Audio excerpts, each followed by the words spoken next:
The report focuses on the fact that the U.S. raid not only killed bin Laden, but also 3 Pakistani citizens while violating the nation's airspace.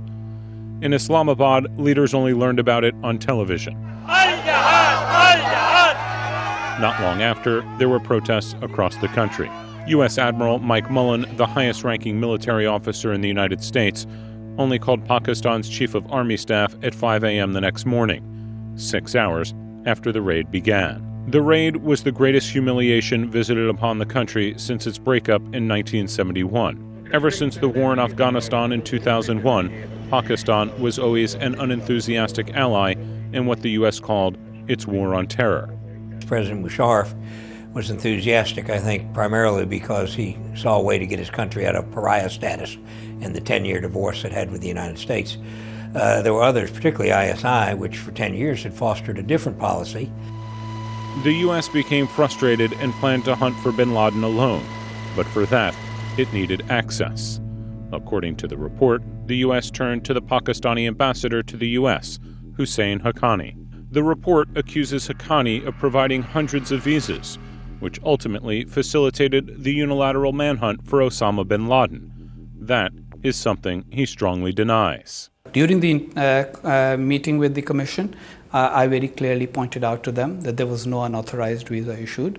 And very frankly, I don't think the Navy SEALs came into Pakistan with visas issued by the Embassy of Pakistan in the United States. In the years after 2005, the relationship soured even further, with the U.S. accusing Pakistan of tipping off jihadists ahead of American raids.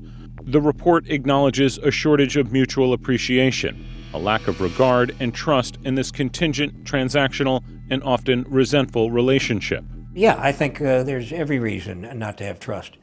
From their point of view, for historical reasons, from our point of view, as we find it very difficult to understand how they can consort with the Talibs who are killing Americans.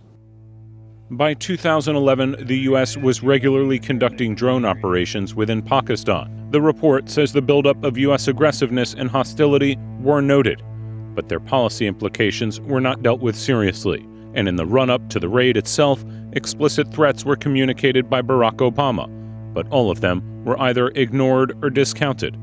This was a massive and irresponsible lack of due diligence.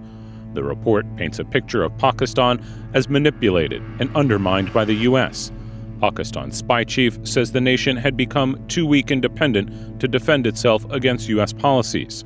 And none of the other political, security, and intelligence agencies had the knowledge, the will, or the authority to combat the spread of the CIA's tentacles all over the country. Today, the U.S. drones still fly over Pakistan. Relations are at a low, but still, a key question of the report remains unanswered. What is Pakistan's policy when it's threatened by a superpower like the U.S.?